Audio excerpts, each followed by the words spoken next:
You are listening to the Unsoberly Sober Show. I'm your host, Magnify Maggie. This podcast will turn your perception of going sober upside down. We're going to be working from the inside out to get you that dream life. So make sure you stick around for the end of the episode where I'm going to walk you through our weekly positive pursuit exercise to begin rewiring that beautiful mind, baby. Hello, my free and powerful friends. Welcome back to the Unsoberly Sober Show. I'm your host, Magnify Maggie, and today I am joined by the man behind the video camera who is now very much multitasking. Robert here is one of the founders, operators of CCM. Beautiful studio, beautiful videography that you do. You're very creative and I love it.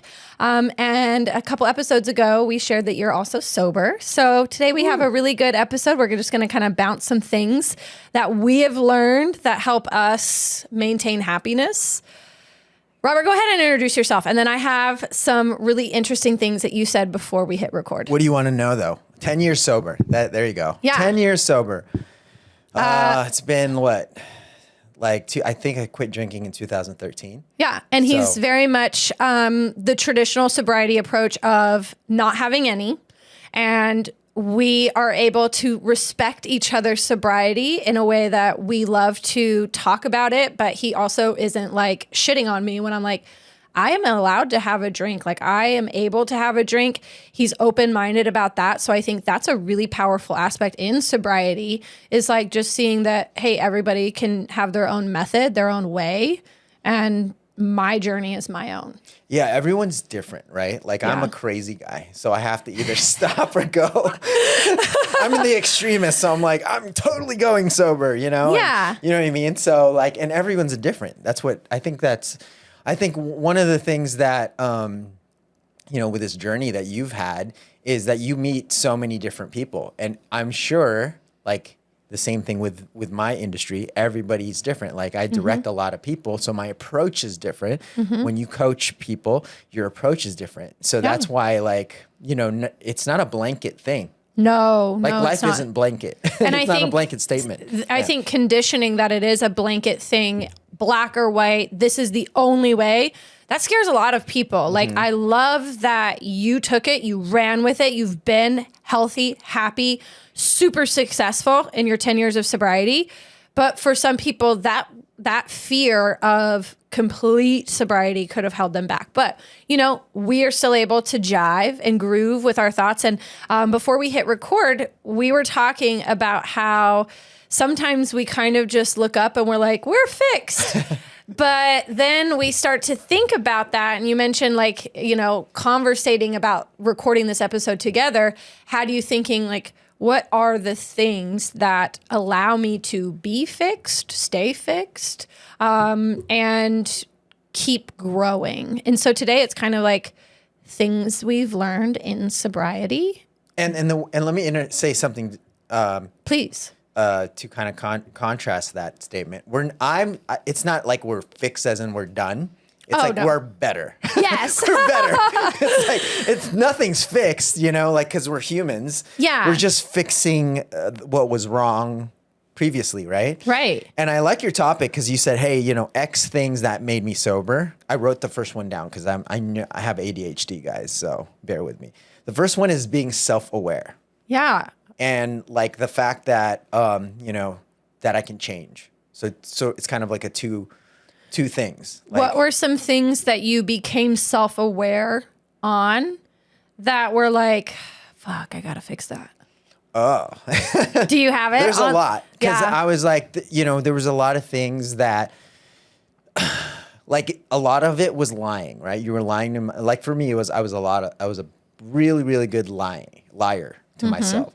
So being self-aware that I was lying to myself was huge. And being self-aware I could change. Like that in itself was sort of like push the domino. Yeah. To like being able to get fix in quotes. Right. And a couple episodes ago, we were like just kind of joking about how much we were lying to ourselves. And I think the first level of awareness is you tell yourself a lie enough, you believe it. So then actually challenging what you believe now that it is a lie. Yeah. That's kind of like a mind fuck in and of itself. It's like I told myself so long that, big lies like I need alcohol to be a fun person, or little lies like lying about what I was doing or who I was with, or lying to people to get what I wanted out of them. For a while, I thought like that's how I needed to be. Yeah. And I think also, I hate to use the word woke, but it like woke me up to things that I was lying to. Like I was lying to myself about being happy at my job that I outgrew. I was happy. I was lying to myself about the way I perceived myself in the mirror, right? So there was a lot of that in the first sort of like breakthroughs of being sober. And this took 10 years. Like, that's why I'm like, God, I'm still learning something. Like, I learned something last week. You know what I mean? I'm like, it's just like one of those things where, it's like there's a lot of steps. And I'm glad I wrote this down because I'm already getting ADHD right now. That's okay. I'm here to help you stay focused too. For sure. I'm like, where are we going with this? Yeah, no, we're going to really great places. Nikki's laughing. Nikki's hanging out. We're going to really great places because I think... Reel me in, baby. I will. I think there's a lot of times that we look at the process of becoming aware as like, fuck, that's going to hurt. That's going to suck. And there is a level of like the sucker punch to the gut of like, I was lying to myself. You mean I'm creating my circumstances? I'm responsible for everything that has happened to me in my life and my shitty job and my shitty relationships. But on the other side of that is, if I am the one responsible for all of those things and I can take ownership for the lies that I have been tricking myself into believing, then that means I can start telling myself truths that get me better results. So like, I am my own destroyer, but once I'm aware of that, I am my own creator and I can actually start to fucking manifest whatever I want. Yeah. That's why the thing I wrote down was self-aware/change. Yeah. Because once you're able to, it's really a mind shift, right? Like once you're woke, you're like, cool, I did this to myself.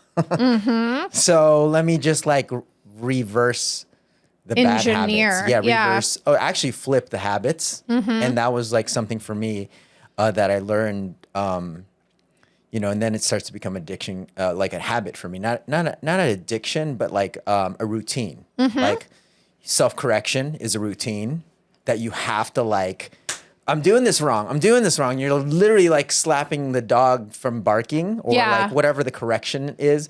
And to me, it was like, again, I don't know if we talked about this before, but I used to put Post-its around my house to like visually say, stop doing this. Like that's my extreme.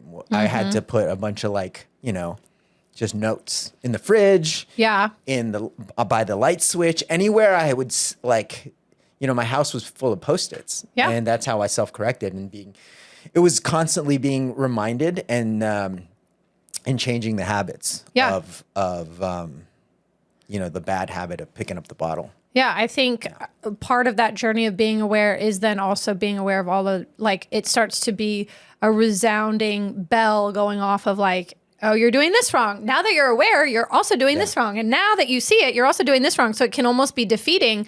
But if you look at it the right way of like, now that I see the wrong, I can do the right.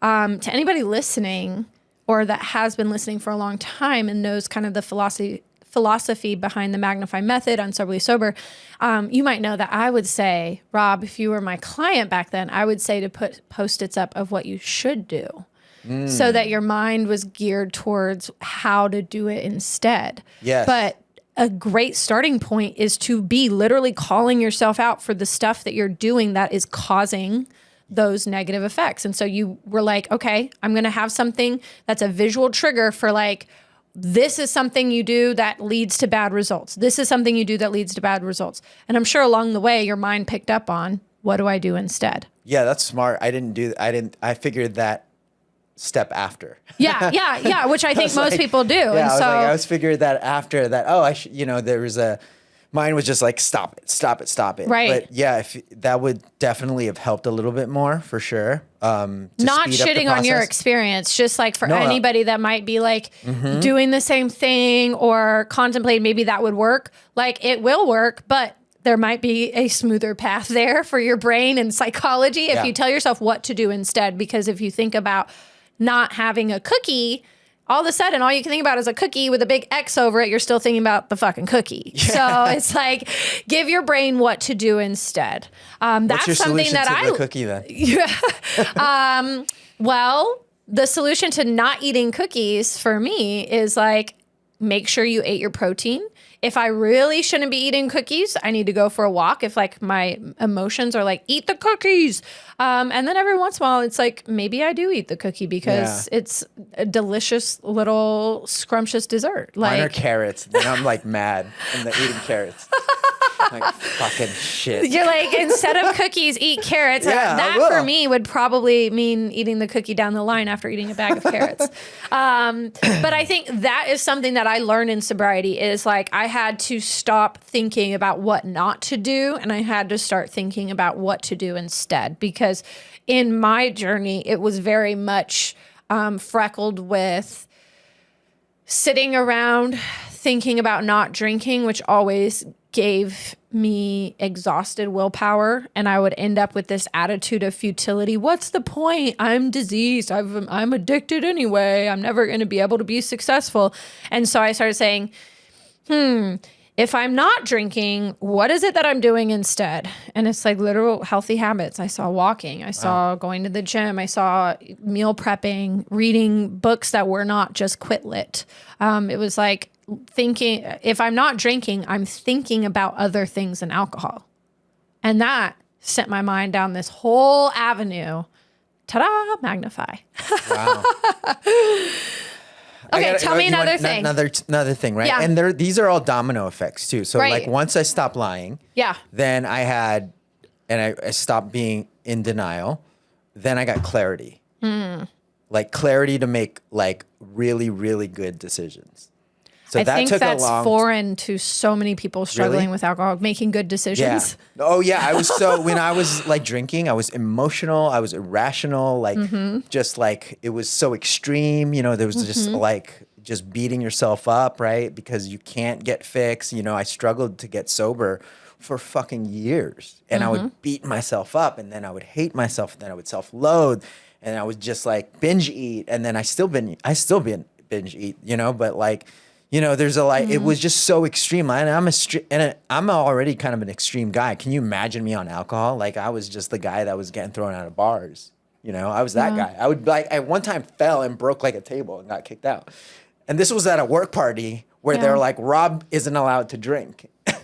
They warned me before the work party to not drink. I broke the table, got thrown out of the bar. That was me, Nikki. So those irrational like decisions, they don't happen anymore as much. I think they become our personality. We believe that's really who we are, and then it's like actually that was just alcohol driving the behavior. Yeah. It was also because I realized later on too that I was a true introvert, and I was using alcohol in social situations to feel like better. Yeah. So I think most people are actually introverts that think that they're social butterflies because they are drinking. They just haven't learned how to be happy as an introvert or like how to navigate social situations as an introvert. Like you're allowed to be introverted. You don't have to be at the bar, at the work function, getting all of the attention. In fact, some of my favorite people are introverts because they don't talk just to hear themselves talk. They observe, they speak when it adds value. And I think that kind of stoicism and that confidence in being an introvert is really beautiful. But when I was drinking, I thought it was fucking lame. I was like, why do you even go out and hang out with people? You don't even talk to people. But I was literally drinking to have the confidence to be extroverted. yeah, and so that clarity came in like year 9. That was like last year that I realized I was like, holy shit, I'm a true introvert. You know what I mean? Like I'll my job requires me to be in sales and talk and network. But when I go home, I'm like, I just need to recharge, like for 7 hours. Leave me the fuck alone. You know what I mean? Yeah. And so that gave me the clarity for that. Just that came really recent, like last year 9, right. Year 8. Yeah. So I'm like, oh shit, okay. Like I'm constantly like repealing some, rehashing situations that I'm like, why did I do that when I was drinking? Why did I have to like walk into a bar, pound like 5-6 shots, and then be able to be okay? So well, why do you think you did? It was because there was people around. Mm-hmm. I didn't really want to be around people. And why? Oh, okay. This is going to be more clarity. This is more clarity. Well, because honestly, there was a lot of that. So that goes into this next one. That was self-love. Yeah. Because I wasn't confident in my own skin. Mm-hmm. That's what it was. Yeah. So like I was like, again, you're lying to yourself. You're unclear. You're just not like facing reality. My reality. Mm-hmm. And it was because I wasn't comfortable with me at the time. And this was like 20s, late 20s, early 30s. And I still was like, God, I'm not. Will you tell everybody watching how old you are? Because it blows me away. I'm 44. So yeah, he doesn't look at 34 sober, 44. Yeah. But like, again, I'm unpeeling this shit like as it. Like, yeah. Every week I'm learning something. I'm like, holy fuck. I mean, my second year of sobriety, I thought like I had everything figured out. This is why I drank. And like, as I experience, I think everybody does this. Like as we experience things again, heartbreak, stress, as we experience celebration, promotions, we have these moments of clarity where we look back and we say, I thought I knew why I drank and I thought it was this only one thing. Now I see it was this whole amalgamation of beliefs of, to celebrate, I got to be like this, to be respected in social environments. Since I don't have confidence, I've got to use this to have the liquid courage. Because my inhibitions are so high, I'm so insecure about myself, I have to use alcohol to lower those inhibitions. Like, we think we got it figured out, but as we grow and we're put in new places, new experiences, we're like, okay, there's another level. There is a deeper level, like you said, peeling back that layer. And and mine, to give people context, I consider it as alcohol abuse for me. Mm-hmm. I wasn't addicted because I quit. When I finally quit, it was like literally the next day I moved and I stopped drinking. Yeah. I call it abuse because I lived near a bar. I was still a functioning alcoholic. Like I had a whole career. I was able to somehow bullshit through 20 years of being in Hollywood and having a functioning career, being a manager.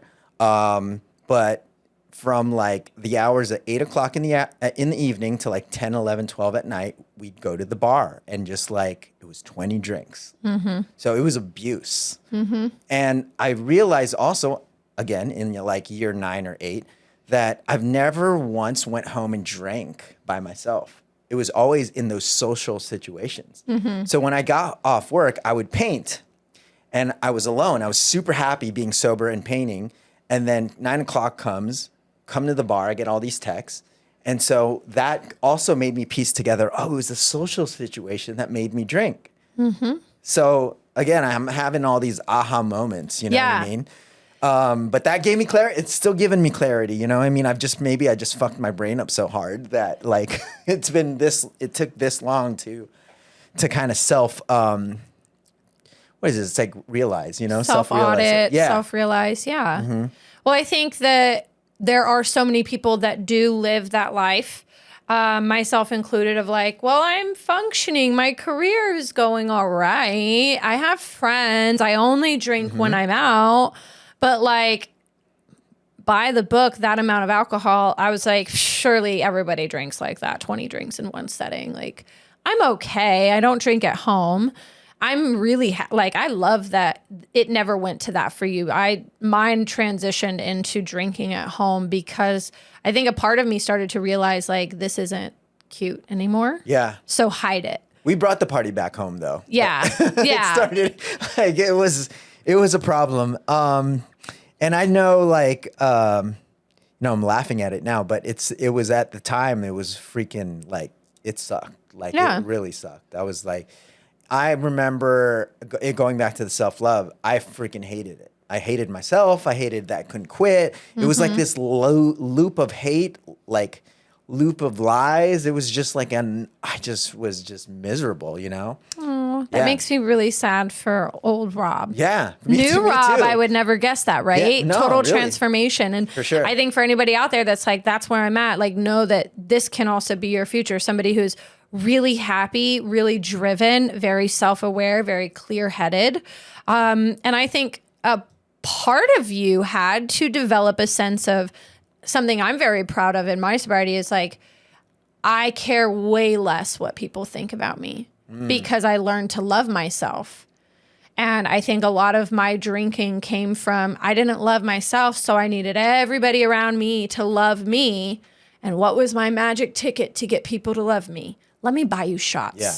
Let me find all the people that really value drinking, and I'm just going to cater to them. And they'll think I'm indisposable. And But I it's became funny that for them. too because you are like that already. You're already likable, and I realize that I'm already likable without alcohol, right? It's just like, why did we even need that? It's like, Well, it our was- belief back in the day, we didn't think that about ourselves, right? That's true. Yeah, that is true. I mean, looking back now, somebody asked me a question too. What would you tell like your younger self, maybe 10, 20 years ago? I would go back and say, you know, stop being so angry. Because I think that kind of like, that spiraled into a lot of things for me is the anger at myself, the situations. Like I was just an angry person. And it was because of a lot of trauma that happened, but that's how I dealt with it. We talked about, you talked about in your previous episode that you would cry. And your To cover up the anger. Yeah, and I was I was basically your brother, probably the angry guy. So that's how I dealt with and coped with it. It was anger and drinking. Yeah. And then I felt happy. So like after that, it was like, Can I ask Cool. you a deep question? Yeah. What was the anger trying to tell you? it was so.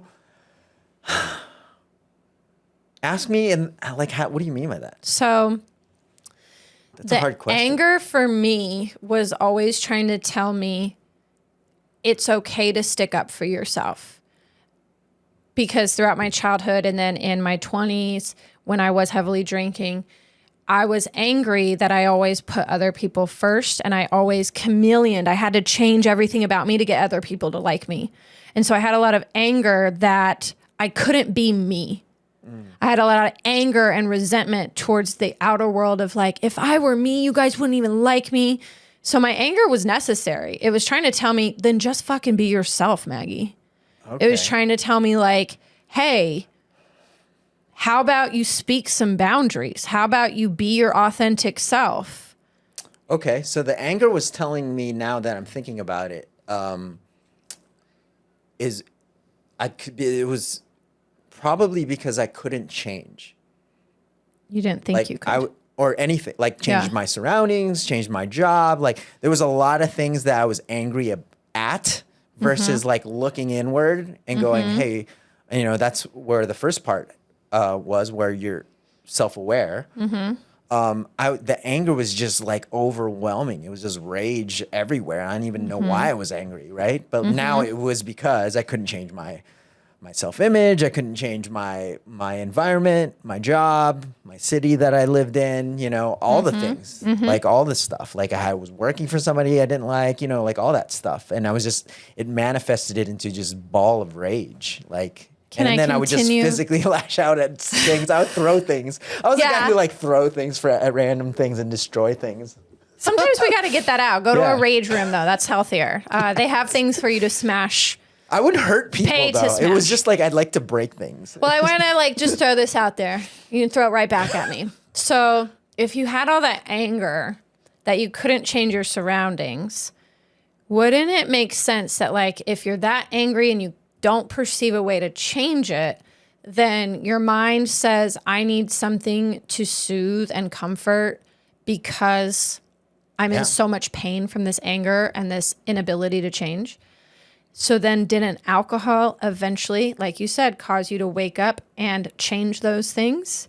Well, it was masking all of it too, right? Like for me, like alcohol was it was such an easy, like it just switches your mood so fast, right? And that's where I think people love it, right? Literally alcohol 101 right there. You're just like, I don't want to think today, glunk. Yeah. You know, it's like, now I'm happy. It's like such a crazy thing. Well, yeah, that was your mind saying, what would help me deal with this pain and not think about it? But eventually you didn't want to put up with that anymore. Like sometimes now I feel like I'm so boring because I don't feel those like extreme highs. You know, like I don't feel the extreme, like I talked to my business partner who's also sober, although he started drinking again. But like he says we don't feel those crazy highs and lows anymore. They're very small, like subtle, like wins, right? And it's not natural to feel the highs, those big highs and low lows. That doesn't mean it's boring though. No, it doesn't. But it's sometimes, it's just, I look at it sometimes and I'm like, am I boring now?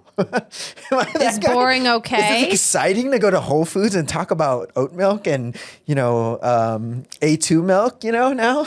I think so. That's one of my favorite places to go. But I think, is it boring to do that, or is it boring to spend your time being a hot mess and doing the same shit year over year? And I'm just saying this for listeners because you might listen and be like, I want to try sobriety, but I just heard him say, am I boring? So like, and boring he's is not fun boring. For me, boring is fun.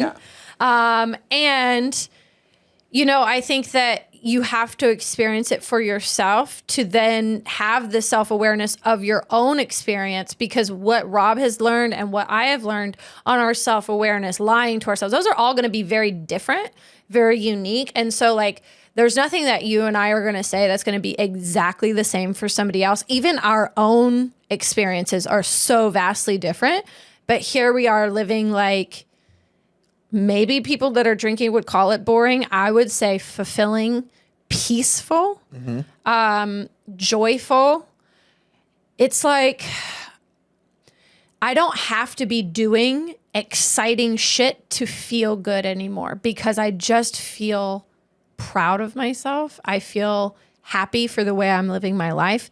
That shame, the self-loathing, I experienced all of that same stuff too. Oh yeah, shame's a big one for sure. And without that, I could literally be doing nothing and still feel like, fuck, my life is good because that shame and guilt is gone. I didn't know that it was so present because it was normalized in my life when I was drinking. I didn't know that I was ashamed all the time. I was lying to myself about that one. I didn't know that I was ashamed or feeling guilty. I thought everybody felt that way about their life.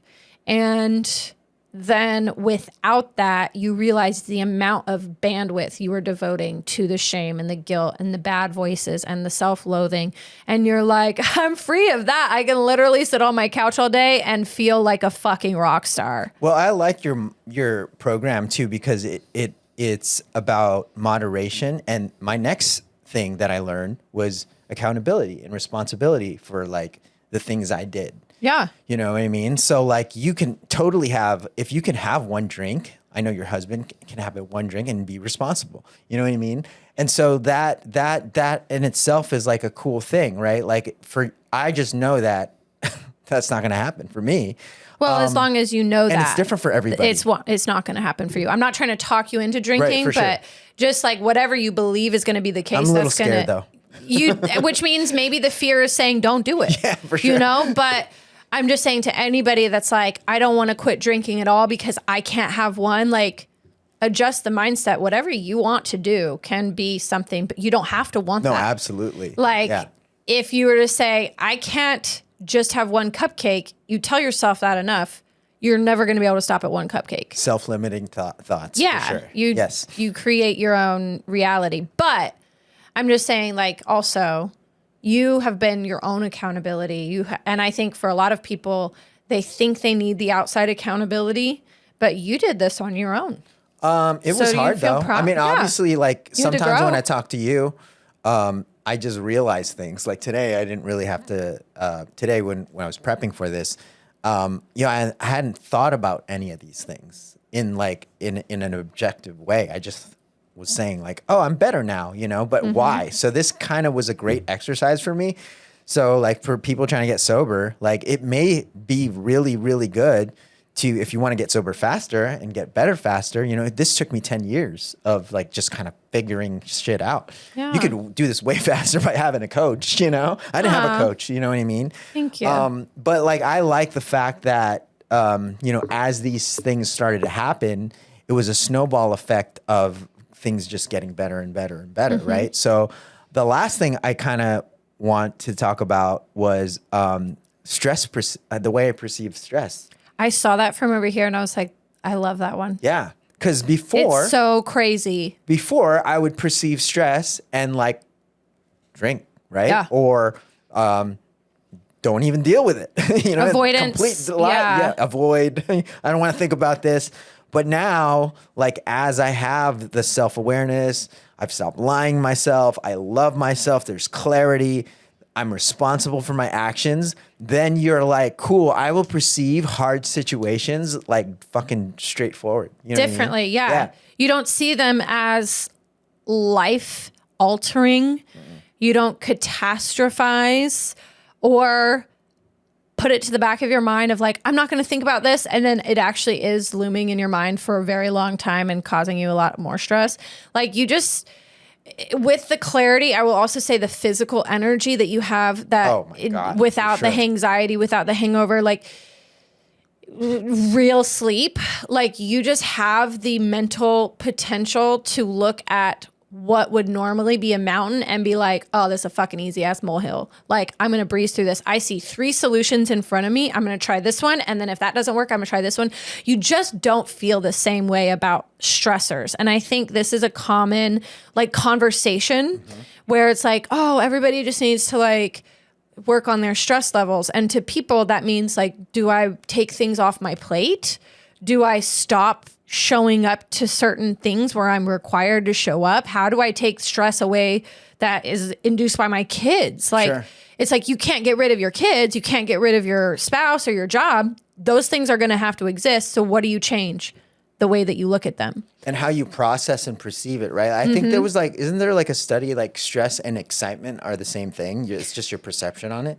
Physiologically, they do say that your body perceives and like if you're excited, your hands are going to sweat. If you are anxious, your hands are going to sweat. It's like all the same, right? The tone of your thought is different because if you're excited for something, you're looking at the best in it. You're imagining the best. So this is where I would go toe to toe with the doctor who would talk about this. If you're excited about something, your heart is beating faster. You're having these physical manifestations because you literally are anticipating it in a good way. You're excited to see what happens. Whereas anxiety is you're imagining the worst. Got it. Which when you're drinking a lot, your mind goes in that direction and it's almost always blocked from excitement. You can't see the good. You can't get excited about it. You don't even let yourself get excited about it because you're like, well, I'm such a piece of shit. I bet that won't ever happen. The shame takes over and causes you to envision the worst. So your body might feel the same with anxiety and excitement, but it's all down to like the voice of the thought. Yeah. And I think that when you're talking about the body too, I was surprised, and you say like, I'm 44 and I look young. When I was drinking, I did not feel young. I didn't have the energy. You know what I mean? I was tired most of the time, like I would sleep for like 2.5 days. Yeah. It was one of those things. Yeah. So like you can reverse all of it. Well, especially 20 drinks in one clip. Like seriously.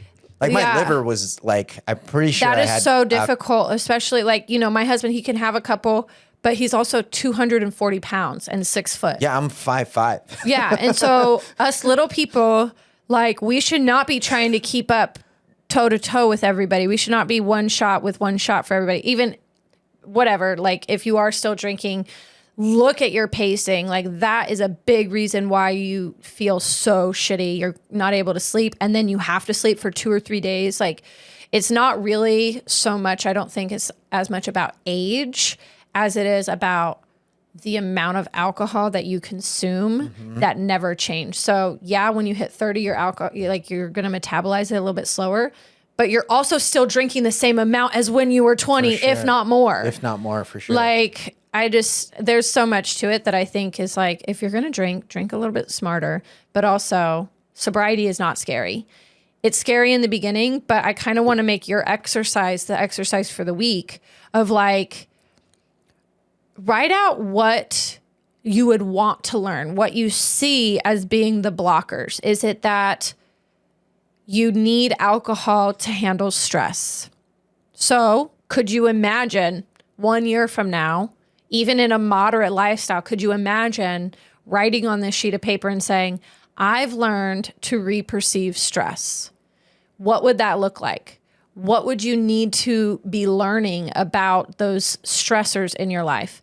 If you say, 1 year from now, I want to be able to write down that I am self-aware. Well, and I know this is kind of confusing, but reverse engineer, let your imagination get carried away here. Like, what is it that you think you can't change right now?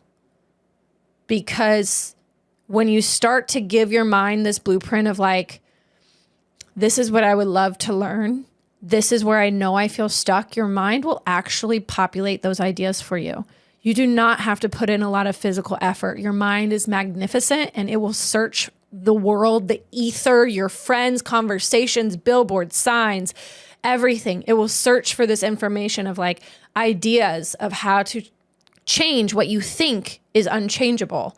And then you'll look back in 1 year and you're going to say, man, I thought I really needed to be more self-aware about how much I was lying to myself about my job. And now here I am with a new job. Like, wouldn't that be so satisfying?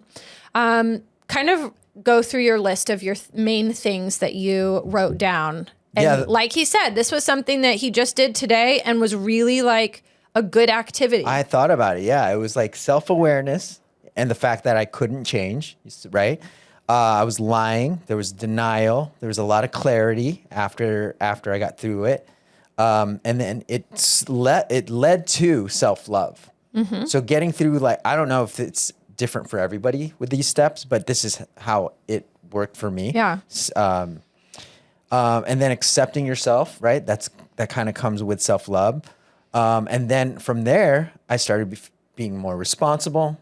I was a bit more accountable for my feelings, actions, mental health, all that stuff. Like, all that starts to come, all the benefits start to come in. And then you just start to become stronger. Like stress, you get to, you're empowered. You're able to just conquer little wins, more wins. So like for me, those were really just those big steps that I gained from sobriety. Not steps, but like things that I learned from being sober. And there's another one I skipped in there too, because when I was drinking, I always felt like I was an imposter, imposter syndrome. You're always just like, I shouldn't be here. You know what I mean? Like, I don't feel confident talking to this person, so I'm going to drink. So that's gone too, So it's like you get confidence. Yeah. You get a little bit more confidence. So there's a lot of benefits to being able to have like healthy habits, and absolutely. healthy drinking habits, healthy everything, just eating habits, moderation, moving habits. Yeah. When you start to set up healthy habits, you see that you actually have control of your life. You're like, I make an impact. If I had a list, I had a little list, but I wanted this to be more conversational. If I had a list, it would be like, I learned that, I already mentioned, like, I don't care about what people think about me. The most important opinion is my opinion of myself. I can make a difference in my life. Most of my life I was drinking because I thought I couldn't change anything. I thought this was the deck of cards that God dealt me and God fucking hates me. It's like what I thought, what I carried around. In my sobriety, I've also learned like God, higher power, universal source energy, whatever you want to believe in. It's not that they gave you bad circumstances. It's that there's a system of checks and balances that you get what you give. So if you walk through life thinking, I'll never amount to anything, you will never amount to anything. That's the way it's organized. So if you start to think, I'm going to make an impact in my life, the universe will reward you by learning how to make impact. If you say, I want to be a great, honest person that belongs, that's not imposter syndrome, but actually belongs. And in my authenticity and I'm confident, then the universe will give you lessons to learn how to be that person. And so in my sobriety, these are kind of like really big lessons. And I think when you're taking this home with you, like make a list of the things that if you haven't tried sobriety yet, like imagine what are the things that you would need to learn. You're not going to know all of them right now if you haven't stepped into it. But imagine like actually sitting with this notebook a year from now and being like, yes, I've learned that. I've learned that. What else have I learned? If you are already on your moderation or sober journey, start to take account of this, because it's very easy just to go through your life and not realize all of the aspects that, like, doesn't this make you feel really proud? Yeah. Like looking this over, talking about it. Yeah, for sure. Makes you feel like a fucking all-star. So like stop, take an audit of the things that sobriety has not just taught you, but gifted you, brought you. And it's not just sobriety doing that. You did that for yourself. So this is the weekly exercise. X things sobriety has taught me, because I didn't want to put a number on it. I was like, we might end up talking about 20 things. Like, and I don't want you to put a number on it, because don't limit yourself. Maybe it's 50, maybe it's 1,000 things, and maybe you're not even sober yet. But as you start to give your mind this target, it's going to say, this is something that it can teach you. This is something that you will learn. And then you'll start to feel, maybe I can step into this. Maybe I will go 30 days without. Maybe I will ask for some accountability. Maybe I will get in the Magnify course and community. Maybe I'll become Maggie's next VIP client. All of that information is here, a little plug. So I just want to say thank you, Rob. Was that? I liked it. And then I was like, oh, okay. Love you guys. Thank you, Rob, for joining. Thank you for having all of your just thoughts out on paper to be able to share with all of our listeners. I think I had chills throughout you sharing of like the impact that this experience has had on you, and just being able to reflect on all of the beautiful layers you've pulled back. Yeah. It's been really fun. We'll have you back soon. Yes, Yay! for sure. Absolutely. Remember to keep us posted. Keep us posted on your little activity for the week. Get some pen and paper out. Comment, leave a little description of how that went for you. Email me, write me on Instagram at Magnify Maggie, whatever the case. Hey, if you are in Vegas and you need any videography done, you got to tell them where you're at. Robert Condell. That's it. Condol. That's it. Yay. Thank you so much for coming on your own show. But love you guys. Remember, until next time, your mind is very powerful, and you can be one badass mofo as long as you just know how to direct it. Think different to drink different, or never again. Think different to move different, live different, eat different, all of the above. It all goes down in the mind, and you are well equipped. So we'll talk soon. Adios.